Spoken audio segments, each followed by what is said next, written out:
Hello and welcome to Off the Beaten Path with Ash. Today I'm going to give you 7 backpacking hacks / gear mods that I've used myself. Let's go. Number 1 has to do with my cook kit. I don't always use gloves when I'm grabbing my cook pot, so if I can, I want to have a way that I can kind of grab it and not burn myself.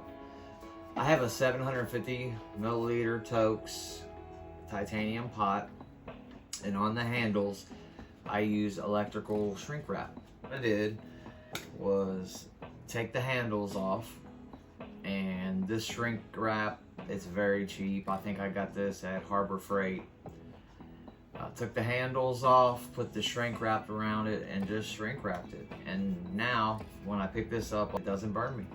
Also, I take the lid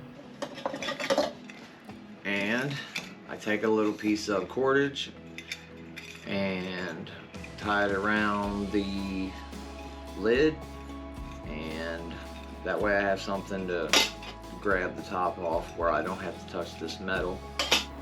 I just like to be safe. I don't want to be injured in the backcountry. If you have a 600 milliliter titanium pot by Snow Peak, you know that they do not make a lid for this. I cut the top off of a can of chicken and it fits perfectly on the top of it. Now what I did to make it a little bit better was I drilled a hole in the middle of it.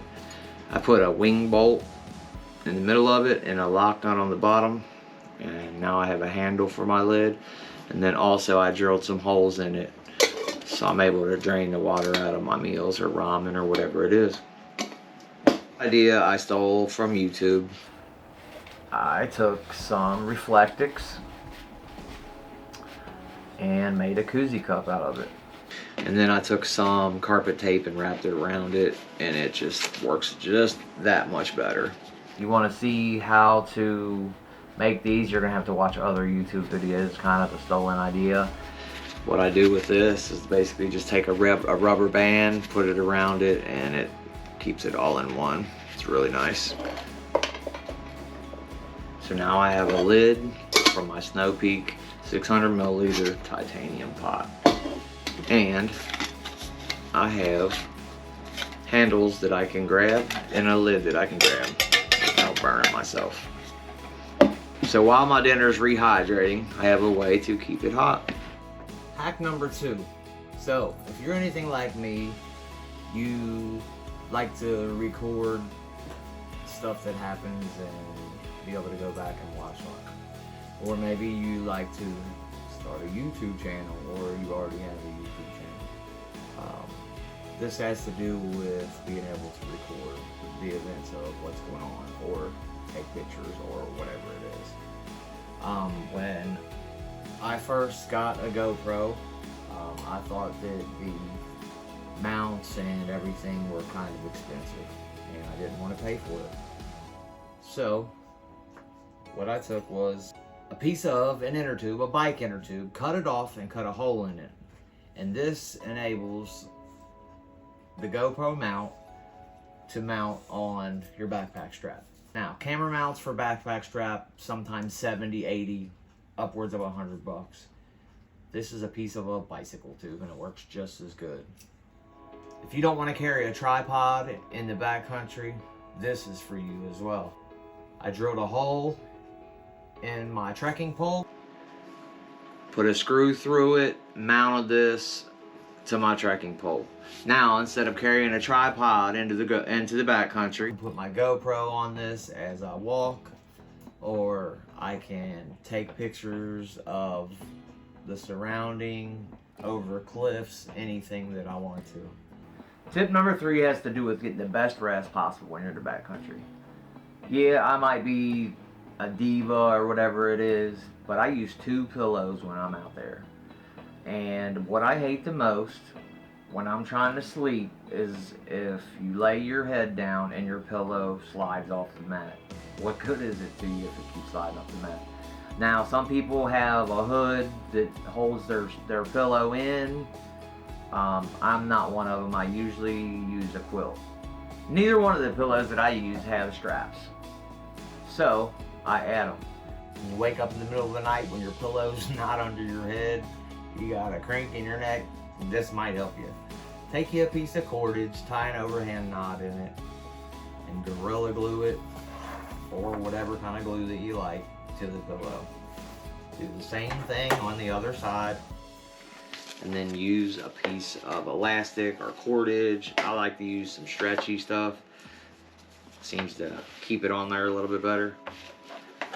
Tie it across. This goes under the sleeping pad. Helps serve to hold it on. Message to pillow companies. Anybody who's making a pillow for backpacking or camping, put a strap on it. Put a strap on your stuff. Thanks. Tip number 4, Leukotape. If you don't know what it is, find out. Google it, do whatever you gotta do. Get you some Leukotape. Now, get you some sort of wax paper, labels, shipping labels come on it. Use the shipping label, and then took me a couple long strips of Leukotape, put it on there. What I do is I fold it up, and I keep it in my medical kit. Then I take some more Leukotape and I wrap it around one of my trekking poles. So what I'll have to do basically if I ever need to use this is I will just basically tear off the outer layer, and then all the stuff on the inside of it will be good still. I've had to use it before. Number 5, shock cord on your backpack. No matter who you are, you can always use some shock cord on your backpack. A little bit of mine with these clips that can clip on anywhere to it or anywhere on the pack. What I use mine for mainly is for my trekking poles. I hook my trekking poles into the shock cord, cinch them down when I'm not using them. I also use it for anything else that I might need to attach to my backpack that I don't want inside of my backpack. Sometimes the straps aren't enough. I know I don't like to have a lot of things on the outside of my backpack because it makes you kind of off balance. But sometimes there's things that are wet and stuff like that that you want to have on the outside of your pack, and a shock cord can always help. It weighs nothing and you never know when you're going to need it. Number 6, a piece of a yoga towel, yoga mat, whatever it is.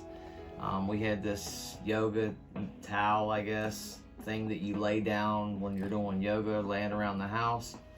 And what it does is it soaks up a lot of water, and you can wring it out and it dries up fast.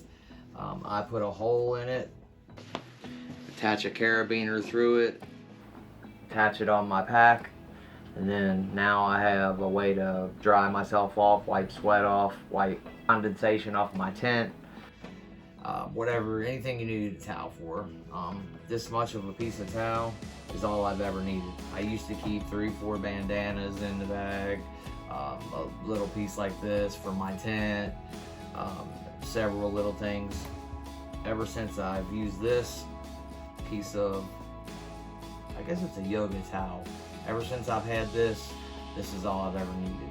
Finally, number 7 has to do with your water treatment. Most backpackers use a Sawyer water filtration system. Here's the problem with the Sawyer. They say it has a great flow rate. I've had several problems with the Sawyer. First of all, how many people have lost their O-ring out of their filter? Almost everybody I know who carries one of these carry an extra rubber O-ring. People lose it all the time. Second, when you're done with the Sawyer, what do you have to do? You have to put it into a plastic bag so you don't lose your O-ring, and then also so you don't get water all over stuff. I got rid of my Sawyer. What I use is the platypus. The good thing about the platypus, it has a cap on the end of it. So when you're done using it, you put the cap on it, stick it right in your pack. And this side has a cap as well. Platypus comes with a bag, which is way better than a Sawyer bag. Nobody uses the Sawyer bag. But I don't use the platypus bag either.